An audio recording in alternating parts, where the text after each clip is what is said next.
rong nó nọ chè tôi còn tôi phao dán già người luôn vặn cỡ nó ô tô rong có khăn cầu lên nó ô tô rong có xa lên nó ở trong khỏi này bỏ luôn thôi tí chờ kẹp rong câu xin nè chờ kẹp mắm cá tuna mà ô tô rong có sắp là đi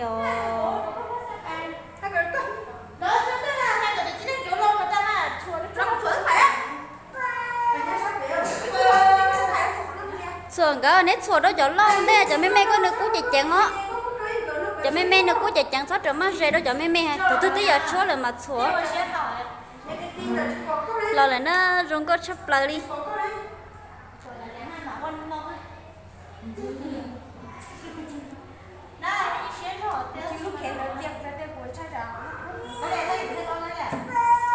đọc lại kê lại nó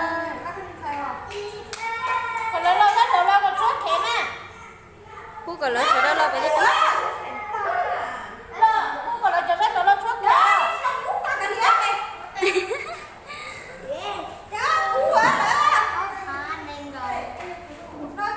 để cho nó chặt cú ta lại nó lo đóเลยlo phải chứ đúng không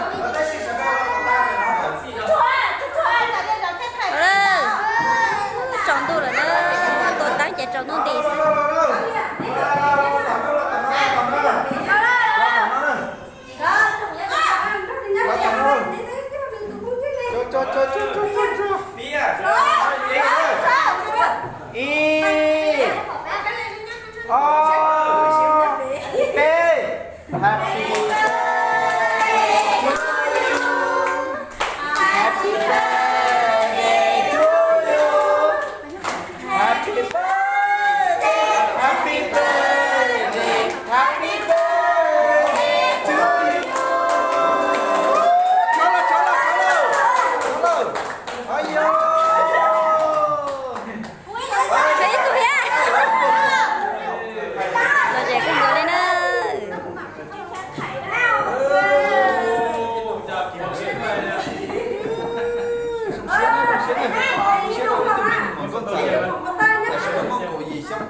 sau đó tôi cùng cho chúng tôi gọi lên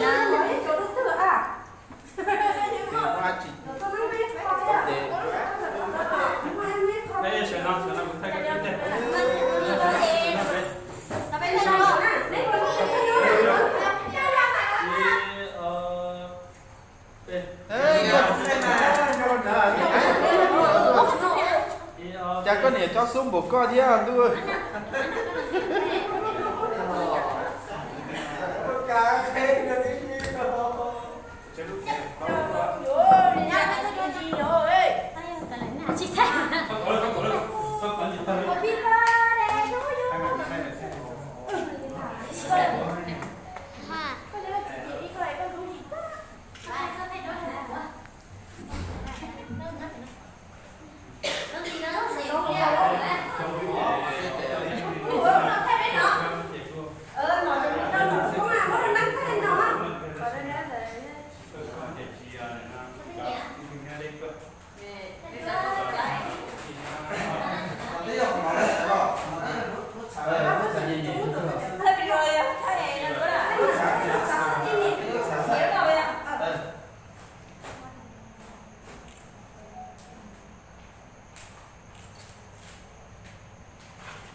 Mẹ.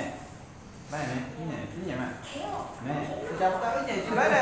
Tại vì đi đẹp chị cô luôn ấy. Cái gì biết kia là hết luôn đây kìa. Rồi, giờ đi nào rồi. Ok, lên lúc lên chở đi đâu thế này. Lúc lên lúc rồi hết đi. Đó, và để mà nó chở lúc lên chở lên lúc lên lúc rồi xong ra thì đi hồ cũng đi nè.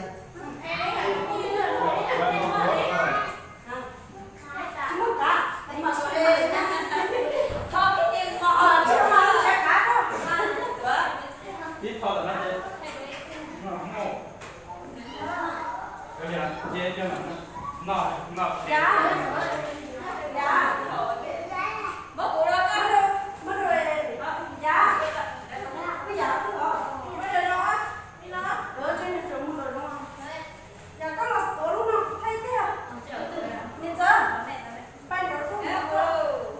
ok ba. Ông ở đó. Nè. Ông nó thấy lấy rồi. Đó. Ok.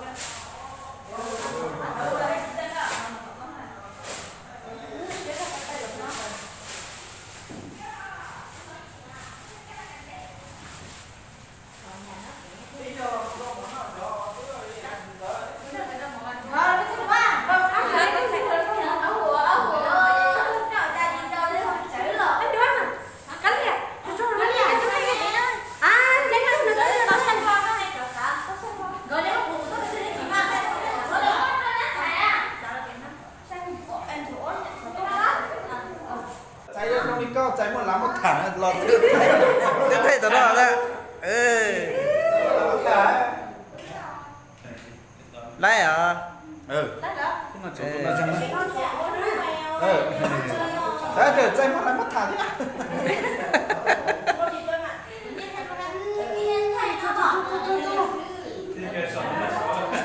Đi đẩy cái sọ nó hết xấu.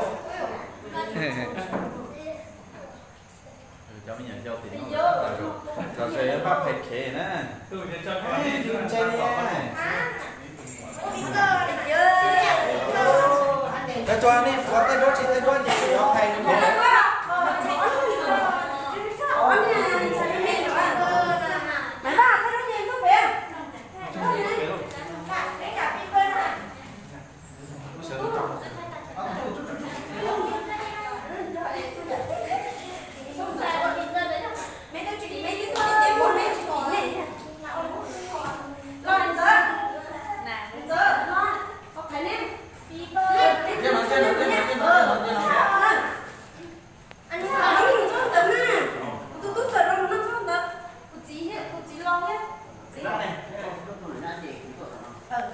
Là mới của thầy nè.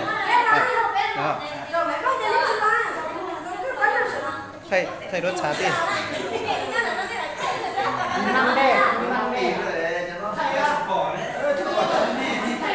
Bay cả tan đó bé đó.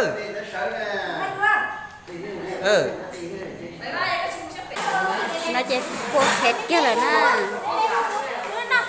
chị cá con có liều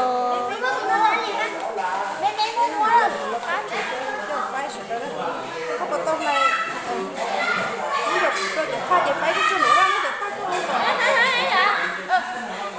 cái đó mua em cái rồi cái đó mới được pha nửa dây còn so với chậm lâu lâu chơi mà có trở nên đó nó em ê nhập nó khui được đó chưa con đi thích xua xua của mẹ mình chỉ thích xua mẹ thích ra mẹ của mắm nó và mua trời có cũng ra trong trời tụi mẹ ăn nó có mẹ mất đĩa cơ mà tụi lấy tay đánh giặc ha tụi có uống nữa thay nữa nè nó tay đánh giặc đúng con thầy luôn đi liên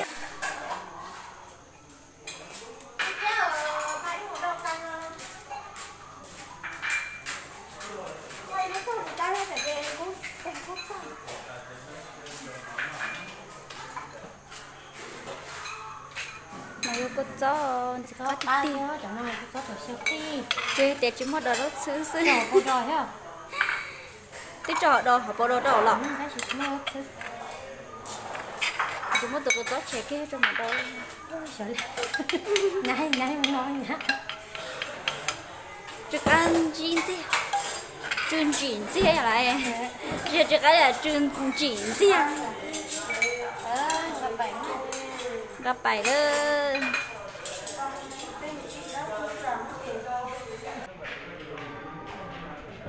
cho tròn tôi thích chế nhưng bỏ chỉ trang thì theo tôi sẽ cho này cho chia là sai nữa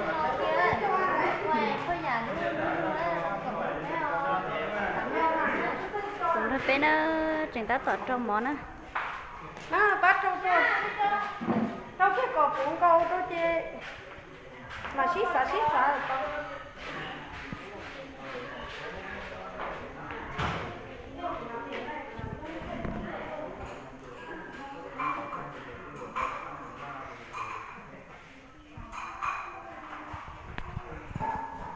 thì nó bé số khé ta nó chế bé là trong món nó là xưa bé là đó đồ món sát tọt nó chế bé giờ chứ là trâu đồ sát tọt nó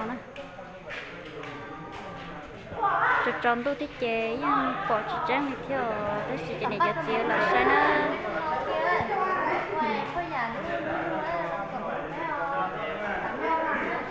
cũng là bé nó chúng ta tọt trong món á nó bắt trong một tiền là nó chỉ cá cưng có lý nó sẽ là tư lý và chỉ cá cưng có lý nè này giờ tay cái cho rút xuống xe nè chỉ cá cưng có lý cái lò trốt cưng có lý mà cô tròn đám lò đắt chủ sẽ chỉ cá chút lò lý cho nên này giờ cho em cá nhiều lý cho xe cho em khăn này nó cho là xe rồi cho đông thiện nên nói giờ em cái ồ vỏ nó chỉ cá cưng có lý nè rồi nó cùng cái nó thôi cái nó cái nó chỉ có cưng cầu liều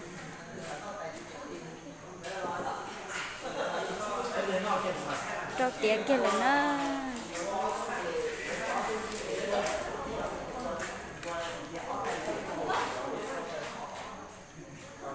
giờ lại chơi tại sao nó biết nó mò là xin nó chơi cho này cho gì cho tin lâu kia cho 9 giờ là sẽ đỡ tức là đầu ta là nó chơi chữa biết cho nhà trẻ ở bên lưng là nó